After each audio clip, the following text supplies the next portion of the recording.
बालेश्वर जिला जलेश्वर ब्लॉक रे टाटा पावर जुलुम और शोषण विरुद्ध रे कृषक संग्राम मंच पक्षर विशाल प्रतिभा समावेश सहित डिविजन ऑफिस घेराव।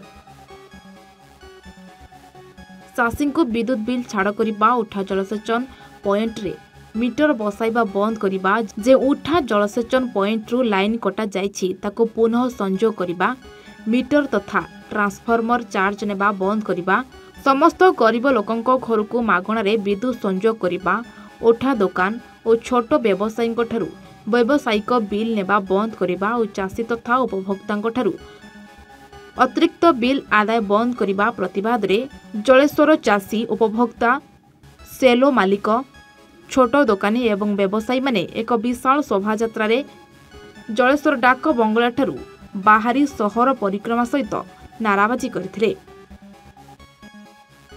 एवं टाटा पावर जुलुम और शोषण विरुद्ध रे टाटा पावर डिविजन ऑफिस घेराव करा सहित एक प्रतिवाद सभा पूर्वतन सरपंच पद्मलोचन बेहेरा नेतृत्व में अनुष्ठित होता। टाटा पावर जो शोषण एवं जुलुम ता विरुद्ध संग्राम रो आज आमे बिगुल बजेलु। ओडिशावासी वर्तमान राज्य सरकार टाटा पावर माध्यम जो शोषण कर अत्याचार कर आंदोलन आरंभ आमे आज बिगुल बजेलु। परिचय जहाँ कहीं सर्वप्रथम जड़े चाषी चाष कले आम परिवार चाषी केतबेले घर होते बात्या केतबेले बन्या केतबेले भूक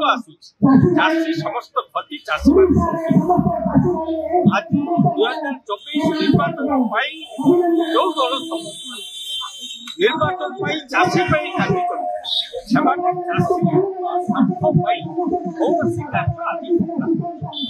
आम देखु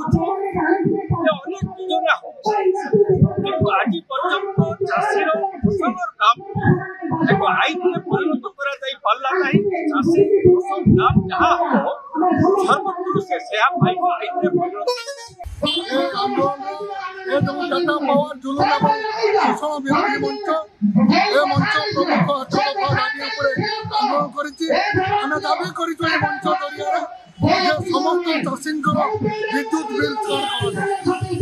सहित वसुधा योजना ग्रामांचल लोक सरकार प्रतिश्रुति मागणा पानी जोगाइबे किंतु सरकार करना सेगुड़िक विद्युत शुल्क अदाय कर दाबी रखिଛୁ साधारण लोक को मागणा पानी जोगाई दिया सहित जो राजीव ज्योति विजु ज्योति और सौभाग्य योजना रेशन परिवार को विद्युत जोगा से सब परिवार को मागणा ना टाटा पावर जो जुर्माना अदाय करुच्ची से जुर्माना को छाड़ कर मागणा विद्युत जोगा दिया। बाल्यापाड़ू लक्ष्मीधर प्रधान रिपोर्ट ए वन ओडिशा।